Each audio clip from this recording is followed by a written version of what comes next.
Hi, this is just a short presentation on wildfires and fire management, really just in the United States.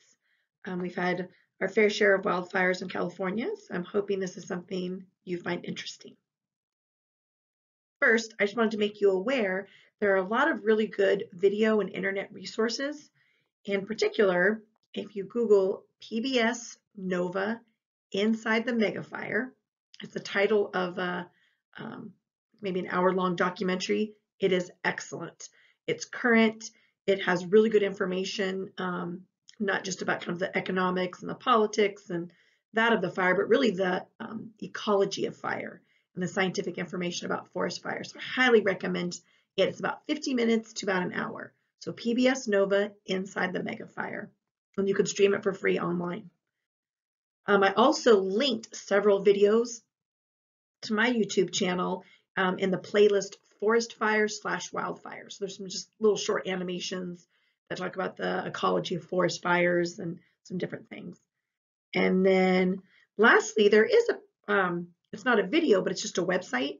If you Google PBS Fire Wars, there's some little simulators. You can adjust different things and see how that affects the intensity of the forest fire. And it's kind of a neat website. So definitely give those a look. They're all really pretty interesting things. All right. So here's really the main concepts in this PowerPoint. It's about this controversy over how do we manage fire in the United States. How do we manage it? Fire's going to happen. Forest fires are going to happen. How do we manage them? That's really where the controversy lies. And so the two ideas here are fire suppression. Suppress means to put down, keep out. So even if the smallest fire starts in a forest, we put it out immediately and we suppress it. We keep it from burning. And then the other strategy are called prescribed or controlled fires, where we actually set small fires to mimic kind of natural fires that have occurred throughout Earth's history. Do we do that? So those are really the two main points in this PowerPoint. So the first, fire suppression, and that means even if a little, like I said, fire starts in a forest, we immediately put it out. We do not let it burn at all. And so there's a little background here. Historically, before humans were around, or when we were, early on here on Earth, fires happened. Lightning would strike, it would spark, a forest fire would happen. Right? Generally, they would burn out maybe, the shrubs down below, maybe burn out a few trees, and that was that. So there are lots of plants that actually evolved with fire, and their seeds may not even germinate unless there is a fire, because they have adaptations to survive the fire. So there have always been forest fires throughout Earth's history. But maybe, I don't know, 100, 150 years ago, humans realized, well, these fires can damage our property. They can hurt human settlements. They can affect human lives, especially as our population started to grow and we started to go into these areas. We also were like, hey, forests are an economic resource for us, and so we didn't want trees to burn. So 100, 150 years ago, we started full fire suppression, where if a fire again started, we put it out. So now that's been the case for a good 100 years. Humans have been putting out fires in forests, not letting them burn. So what's the advantage to this suppression that's gone on? Well, forest fires have the potential to hurt people, hurt property. So putting out the fire, any kind of forest fire, has protected property. There is an economic cost associated with forest fires.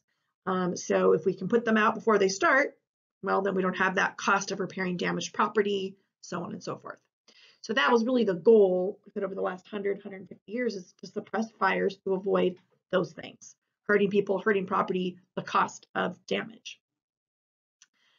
Forest fires can increase soil erosion.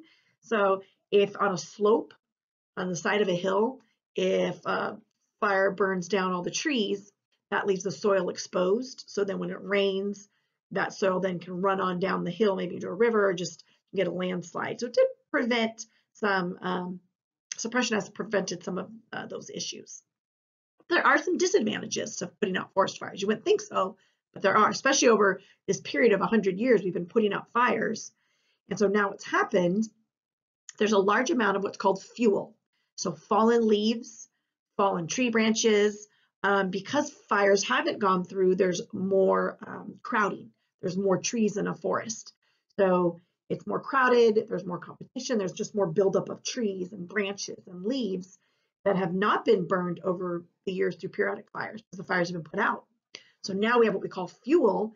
So when a fire does start, it's larger and hotter. It burns much hotter because the fact is eventually a fire is going to happen, right? Whether it's human started or ignited or lightning. So that's a huge issue. Like I said, over 100, 150 years of putting out fires. Well, now all this buildup of material, now when it does burn, there's just fuel for these huge hot fires. So that's a problem we have to contend with now. So putting out fires also leads to a negative effect on trees and shrubs that need fire for germination. And so this was really discovered, I know, close to us, Sequoia National Park, maybe 45 minutes from us, in the sequoia groves. And what they realized is that when they cut down some of the trees or let little fires burn down some of the trees, they actually had more sequoia germination. The growing seeds and little saplings, they needed light. So if the forest was too crowded, it blocked the light and the little saplings couldn't grow. And so they needed fire to kind of burn out those little shrubs and some of the trees that were overcrowding and overshading. Some seeds just won't germinate. I think manzanita was kind of a barky tree. I should have put a picture in here of it, sorry. They need fire to germinate. So suppressing fire actually altered the biodiversity of some forests and like what you find there, because trees that needed fire to germinate no longer could do that. Fire does recycle nutrients. If there's tree branches or leaves and they burn at a lower intensity, those nutrients return to the soil.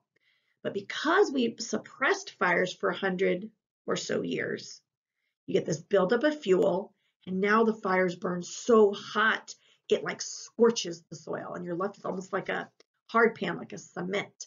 So the suppressing the fire really for 100 years or so has really had a big effect on current forests today. I don't know if this is that interesting. I think it is. Okay, I put it in. These are some trees, some mainly cone-bearing trees, knob cone pine, ponderosa pine. They require fire to burn the cone. Sometimes there's even like a little waxy resin that kind of helps it to burn.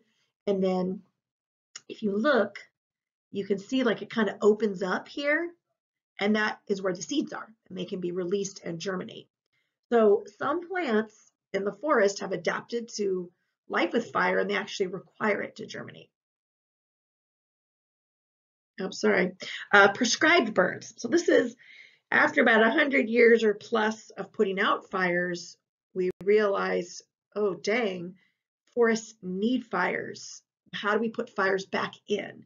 They're called prescribed or controlled burns, where forest managers actually set small fires to imitate those fires that used to happen back in Earth's history, 500 years ago, that used to burn naturally in a forest. I try to kind of imitate that or mimic that. So the advantages of doing that, it removes those dead trees, fallen branches, leaf litter, shrubs. It thins out the forest, reduces that crowding. So now you've kind of reduced the amount of fuel that would fuel a larger fire. So you're kind of doing these controlled burns where it's really monitored by managers. They set the little small fires. They keep an eye on it. They put it out when it starts to maybe get to a certain size or a certain area. So they're sort of controlling what gets burned. And the idea is to reduce that fuel that could fuel an intense fire. That's a good thing. It would speed up some nutrient recycling because they're smaller fires, less intensity to them. So they would break down the leaves and the branches by burning them and adding those nutrients back to the soil. And it would help to stimulate seed germination, again, for those plants that need fire to germinate. The disadvantages, have been some issues where prescribed burns, there was one in Yellowstone years ago, they prescribed a burn, were trying to control it, it got out of control of the managers, and it did damage a lot of property. So there can be that issue. There can be a negative impact on air pollution. You release a lot of carbon dioxide, a lot of air pollutants when you burn. And it can impact ecotourism. If people want to go to the national park, they like pretty. They don't like burned areas, even though river succession, trees will come back, but people just don't always like that.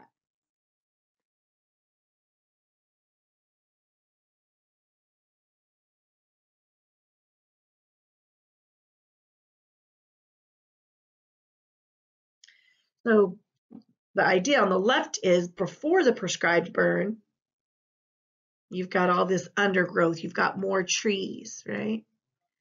But afterwards, if you do a low intensity burn, you burn out those little shrubs, you kind of thin out the forest, and that makes it better basically for the future.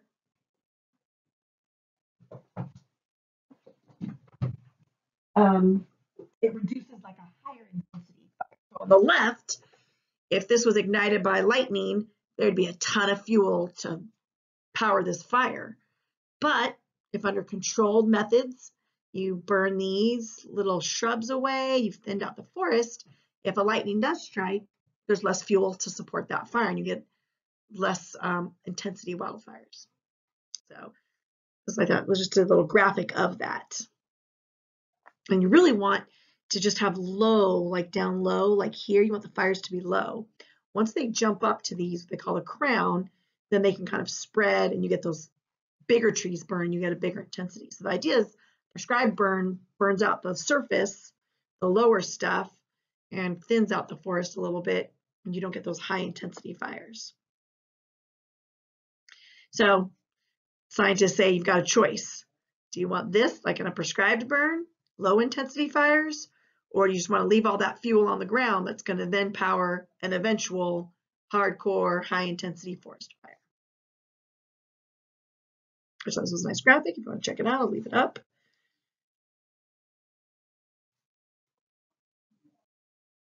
I did want to throw this in lastly. In 2003, a while ago, Congress passed something called the Healthy Forest Restoration Act. And it basically allowed timber companies to come in and cut medium and large trees in national forests. So we live very close to a national forest, right? If you've ever gone through Horse Gold and Oakhurst up to Yosemite, the south entrance, you've gone through national forest. So many of you have already. And so the idea was to mimic fires because fires would clear away brush, like smaller little shrubs. Fires would maybe get rid of some of the smaller trees. So by cutting those out, you're kind of imitating what a fire would do. And so timber companies would benefit, they would get wood, and our forests would benefit because they'd be cleared away of some of that fuel that would fuel a bigger fire. Of course, some environmentalists argue that removing these trees remove nutrients that would eventually return nutrients to the soil. Some people just, were upset about timber companies even in a national forest. I guess there's always going to be debate. I did put this here. It's from 2008. It's an excellent question. You'd have about 20 minutes to write and answers to this entire question. So to read the prompt and answer A through D. It's an excellent question to give yourself a little practice. If you decide to practice, if you Google APES 2008 FRQ, you'll get this link popping up, at least when I did, right there. Click on that, scroll down, it was question 3, and you'll get the scoring guideline and you could see what kind of answer they were looking for. So thanks for listening. Definitely check out my YouTube channel. I linked several videos, great videos about forest fires, and have a great day.